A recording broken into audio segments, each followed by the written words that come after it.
Hey everyone, welcome back to my channel. If you're new here, don't forget to hit that subscribe button and like this video if you want to see more content like this. Today I'm going to make two types of salads for you. First we're going to make a potato salad and then we're going to make a pasta salad.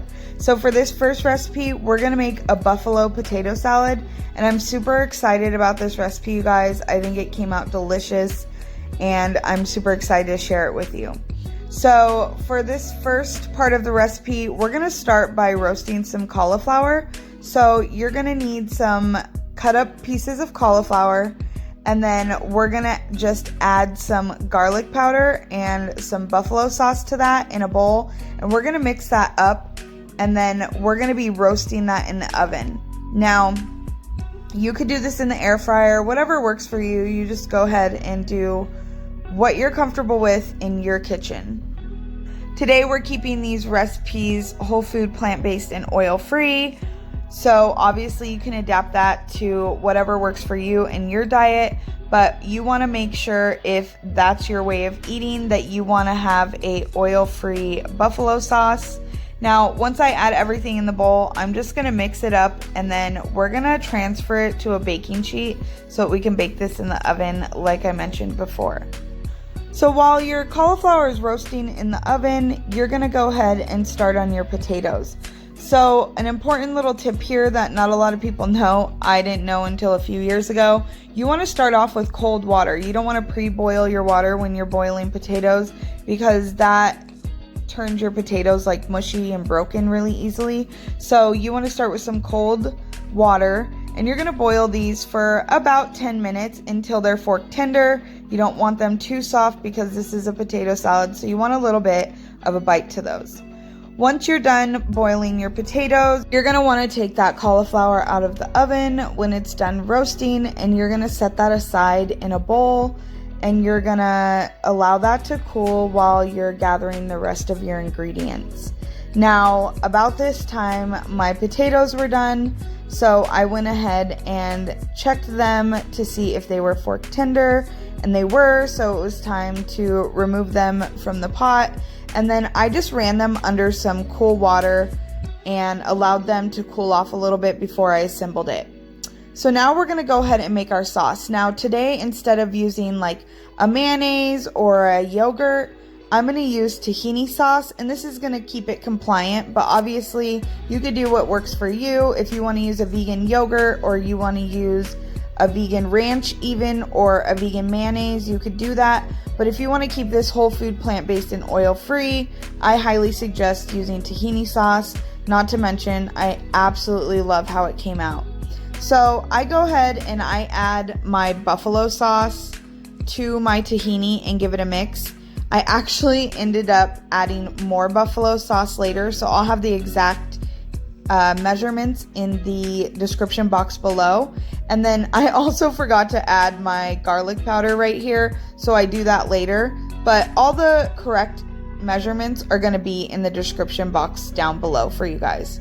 So now that all my ingredients are basically ready, we're going to go ahead and just start assembling this potato salad. So we're going to just start with our potatoes, and then we're going to add in that roasted cauliflower.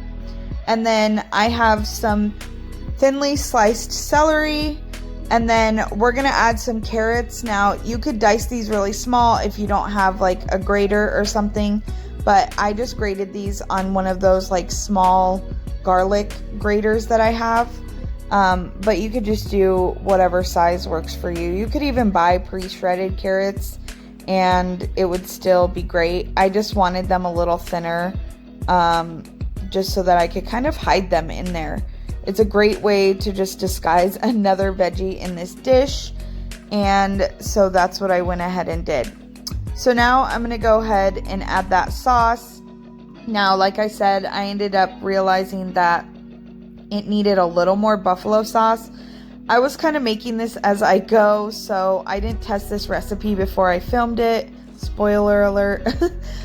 Sometimes I do that. I just kind of on a whim decide I'm going to make something and let's go ahead and film it and hope it turns out. So thankfully this one did. I have to tell you guys, all of my family members, my cousin, my parents, everybody gave this one a try, and they all raved about it. They absolutely loved it. My brother was so impressed by it. He asked me if I could make it for him 3 times a day. Now that I've mixed the dressing in, I am going to add some fresh dill. You could use dried, just use whatever you have on hand. I'm all about using whatever you have on hand. And then we're just going to give that a little mix. And then I think off camera at this point is where I remembered that I had forgotten the garlic powder and went ahead and added it to my recipe. And I added my buffalo sauce off camera as well. I was a mess this day, guys. I mean, I did not plan on making this recipe. It was kind of on a whim. So I filmed it hoping that it would come out, and it did, thankfully. So you just got to bear with me and trust that my exact measurements for this recipe in the description box below are going to be perfect. So then I added my green onion, which you don't see in my cover shot because, of course, I had forgotten about it. It was off to the side and I didn't even film it.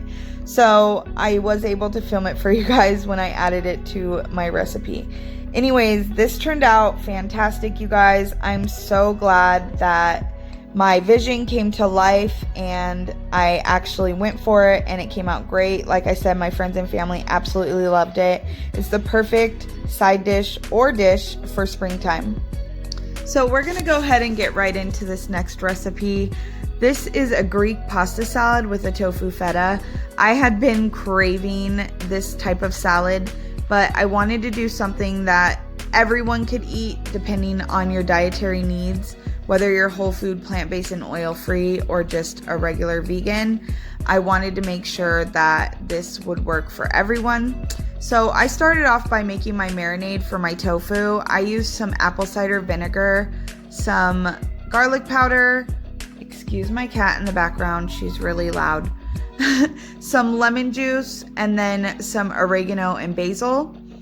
Now, when it comes to feta, feta is really salty. But obviously, if you're following the whole food, plant-based, and oil-free diet, you try to limit your salt. So I decided to use miso paste, but you could just use salt if that's something that you eat in your diet or you're comfortable with, or you could adjust the miso paste to your liking if you want this a little more salty. You just have to do what's best for you and what works for you and your dietary needs. But I just want to show you that there is options for the whole food, plant-based, and oil-free eaters. My cat. Normally, I would re-record my voiceover because of my cat, but we're just going to keep it real because we're all animal lovers over here, right? So once I'm done mixing up my marinade, I'm going to add my tofu in there, and then I'm going to shake it up, and then I'm going to leave that in the fridge and rotate it once every hour. You want to leave it in there at least for 2 hours, but overnight is best. Trust me, it just only gets better with time. Then I'm going to start boiling my noodles and allow those to boil while I start making my Greek vinaigrette.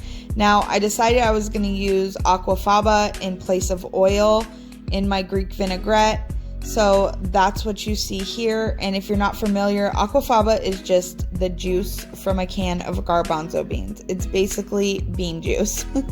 So we're going to add that and some red wine vinegar, some lemon juice, and then I have some salt and pepper, and then I'm going to add some basil and oregano, and then I'm going to add some Dijon mustard, and then I end up adding some garlic powder because, again, this entire video was kind of on a whim, and I kind of made these recipes as I went along. And after I had finished adding all my ingredients together, I decided that it definitely needed some garlic powder to kind of finish it off. But once I was done, I went ahead and mixed it all up, and then I'm going to place that in the refrigerator while I'm finishing gathering the rest of my ingredients so that all those flavors have time to marry together. Now, once we've placed this in the refrigerator, we're going to go ahead and check on our pasta. You want to make sure that you have a compliant pasta if you're keeping this whole food, plant-based, and oil-free. I love a 100% whole wheat pasta. That's my absolute favorite. And you don't want to cook this more than 6 to 7 minutes because you do want to make sure that it has a little bit of a bite to it because this is a pasta salad. You don't want it super soft. Now, I went ahead and pulled my tofu out of the refrigerator after 2 hours, and you can see here it looks fantastic. I did forget to mention early on that you do want to make sure you press your tofu for about 30 minutes, and I'll put that in the description box below so nobody forgets. Now we're going to go ahead and we're going to start assembling our Greek pasta salad, and we're going to start with those whole wheat noodles. Now, I made a lot of noodles. This recipe ended up making a ton. I was able to send some over to my family's house. And guys, my dad's a huge carnivore and he absolutely loved this, so I have no doubt that you guys will too. So let's go ahead and finish assembling this pasta salad. We're gonna go ahead and add some red onion, and then I have some cucumber and some tomato and some kalamata olives. Now, you can see here that I have to kind of mix as I go because I made a huge serving of this. So you can have this recipe if you're just having it on a regular day at home. But if you're going to take it to a party, you can definitely make the full recipe.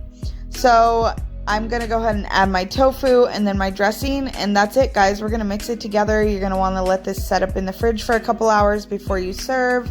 And that's it. It's ready to go.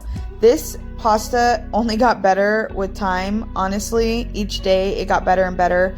That feta just gets better and better. The texture of it gets so close to the texture of feta. Obviously, it's not as salty, so don't go into this expecting feta, but I promise you'll absolutely love it, and it's a great way to try tofu if you haven't given it a shot yet. If anything, you should make the tofu feta by itself and give it a try in just a regular salad or on a veggie wrap. It's absolutely divine. So that's it for this video, guys. Don't forget to leave me a comment down below and like this video. If you want to see more content like this, don't forget to hit that subscribe button. I'd love to hear from you if you make any of my recipes. You can find me on Instagram or Facebook at This Is Rael, and I also post videos on TikTok. So thanks again, guys, for watching, and we'll see you in the next video. Bye!